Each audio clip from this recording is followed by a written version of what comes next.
about this a lot over the past few days, and I've come to one conclusion that'll surprise absolutely no one. Good morning to you. Good Tuesday morning. I'm Dejan Kovacevic of DK Pittsburgh Sports, and this is Daily Shot of Pirates. It comes your way bright and early every weekday. If you're into football and or hockey, I highly recommend my daily shots of Steelers and Penguins, which can be found in the same place that you found this. Guardians 11, Pirates 0, and not even the debuts of Quinn Priester and Andy Rodriguez, the semi-quasi debut of Leover Peguero. None of that had an impact. Priester allowed 7 runs over 6 innings in which he gave up 7 hits, a couple walks, and all of this after a really, really nice and tidy first 3 innings. But then, you know what? It's the major leagues, and other teams that have hitting coaches adjust to the pitchers that they're facing, and they'll do better the second time around, and they'll do a lot of damage the third time around. And that's what happened, because Cleveland employs one of those. Andy went 0 for 4 with 3 strikeouts. This is a little bit of what he had to say afterward. I don't know. I was nervous. Everybody feel the first moment. I see the ball well. I don't know. Just ounces maybe. Yeah. But no more than that. Peguero went 0 for 3 with a couple of strikeouts. Whatever visions anyone had out of the 20,000, which is a pretty good crowd for a Monday night, who paid to watch this. And yeah, I know there were a lot of Cleveland fans who made the drive down. Whatever fairy dust that anyone thought that these call-ups were going to sprinkle on the process here didn't come close to materializing. Other than if you want to get excited about 3 innings of ground ball outs. There was nothing whatsoever from the offense. There was nothing that even for a millisecond gave anyone a chance to cheer or feel good. And I'm talking about whether it's in the seats or in the dugout or anywhere. That's because this process it's done. Okay? I'm not saying they won't win again. I'm not saying they won't even have a nice little roll again. It's good to have the kids here. They're gonna make a difference at some stage. But they're stepping into a situation in which the people running the operation do not prioritize winning. I'm sorry if you've heard this theme on this program before, but there's a part of me that wants to make sure that it's really laid bare as it's playing out in front of everyone's eyes, because that's always been the problem with this tenure, with this front office. I had a lot of criticisms, bitter criticisms, over Ben Cherington's predecessor. Neil Huntington and Kyle Stark did things that I thought were terribly damaging for this franchise. Throw Frank Coonelly into that mix too. The day that they were fired was a very, very, very good day for the Pittsburgh Baseball Club. But I didn't wonder if they wanted to win. I felt like there was a point back in 2011 and 2012 where they needed to be pushed. In particular, Bob Nutting needed to be pushed.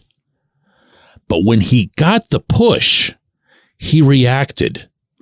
When Neil got the push, he reacted. What's happening right now in Pittsburgh is that there's no one pushing Cherington. No one. Want to know where the push came from a decade ago? The clubhouse. I'm not guessing at this. I've had players from that room since then share with me information, even details as it relates to how they pushed. They did go to Neil. They did go to Bob. They bypassed Frank. He didn't matter. And they got results. You saw that. They got players added to the team every deadline. They got guys who were pretty significant names. Aramis Ramirez and Justin Morneau. They were a little older in their careers, but they got guys that were available and that cost money. That's not happening here. And I've been telling you guys for a while now that I don't think that it's going to happen with this group. Andrew McCutcheon's a fine leader in his own way. He's not the guy, and wasn't back then either, who's going to go and challenge management, challenge ownership. Not after they just did right by him. You know, this was what he wanted. He wanted to come back. They made all that happen. Great. Carlos Santana's not that guy. Rich Hill might not even be here in a couple weeks. Who else you got on your bingo card in this category? Brian Reynolds? That ain't happening. Brian Hayes? You see what I mean here? It's a shame that we even have to bring this up. It's actually, I'll take it further. It's ridiculous that we have to bring this up. But we do. Because the evidence just keeps playing out in front of you. Again and again and again. 20-8 has now turned into last place. Best record in baseball to last in the Central Division. First to worst. 12 games over 500 to right now, better believe it, 12 games under 500. With not the slightest sign of a reaction from anyone at the top. Not verbal. That doesn't mean anything. It's an actual reaction. Wow. How do we stop this? How do we replace O'Neal Cruz when he goes down? How do we address this offense? Back in early May, when you could see that the Andy Haynes effect was going to take effect again. And then it did again in June. And now here it is again. And all you hear from them are these flaccid defenses of his work. Like we're just dumb to even be talking about the hitting coach. Nothing. Zero. So what did you think was going to happen? The kids were just going to walk in and turn that around? That's why I've always been stressing that there was a value in trying to win at least a little bit more often in 2022, but especially in 2023, because this trash that you're watching right now, this is what becomes the norm. When we come back, J1Q. This portion of Daily Shot of Pirates is brought to you by our friends at North Shore Tavern. That's directly across Federal Street from PNC Park. It's home of Steak on a Stone, an eating experience, underscoring the word experience. The steak is brought to you partially cooked on an 800-degree stone, and you do the rest. It's a ton of fun, it's a great meal, and it's a baseball atmosphere like no other in Pittsburgh. North Shore Tavern, right across Federal Street from PNC Park. Your front door, your car, your bike, your computer, your gun. Safety is a habit. Every day you lock and secure your home and everything you want to keep safe. Gun safety and responsible storage are no different, and the best way to help prevent accidents, misuse, and theft. If you have a firearm, own it, respect it, and secure it. Visit ProjectChildSafe.org. Brought to you by the National Shooting Sports Foundation and the Bureau of Justice Assistance.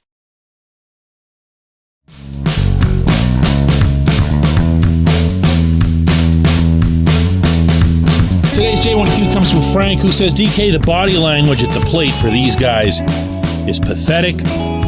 What is Andy Haynes doing to them? You know, Frank, I'm glad you asked this question the way that you did, so that I could at least summon a tiny, tiny slice of fairness in my response. He's not doing anything to them. But that's the problem. When the players come up from the minors, you'll see this pattern again and again. They'll hit fine. They're still feeling aggressive. They're still swinging the way they did in Indianapolis or Altoona or even from another organization, wherever it was that they came from. And then eventually they watch their teammates intently, and they see them taking so many pitches that they think that's how it's supposed to be. Well, I'm in the big leagues now. This is what it's supposed to look like. I'm supposed to take a lot of pitches and wear down the other team's starter, as opposed to just being your best self, as opposed to just doing what it was that got you here. They'll just stand there. And it's like you can set your clock to it. They'll be up, get you about 2 good weeks, 3 if you were really on a roll somewhere. And then they start doing it. Strike 1, strike 2, and guess what? Right down the bleeping middle, strike 3 with the bat still sitting on a shoulder. All the time, up and down the lineup. So it's not that he's necessarily doing anything. He's not damaging them. He's not tinkering with their swings or anything. He espouses this approach. This is why, by the way, not to let other people off the hook here, he was hired. Cherington loved this approach, principally from the analytics standpoint. One great way to neutralize the other team's starting pitcher, get him out of the game. Well, that's wonderful. And guess what? That works on occasion if you've got a veteran lineup. If you've got one of those Yankees, Dodgers, really, really built up, veteran-laden lineups that know what they're doing. Think of it as having a lineup right now with 9 Kutches. Kutch can do that to you all night. Kutch can stand, he will beat you, and he will enjoy it. Seen that little bat flip of his when he gets a walk? Because he knows what he's doing. You don't do that with kids. You don't try that with kids. You just let kids do what it was that got them here. That doesn't happen in Pittsburgh. 0 runs, again, 4 hits, absolutely nothing to see, to appreciate at all in the box from almost any of these plate appearances last night. But you know what? They're fine with it. It's okay, because this wasn't supposed to be the year. Self-fulfilling prophecy. I appreciate the question. I appreciate everybody listening to Daily Shot of Pirates. No idea why you do it, but we're going to have another one tomorrow.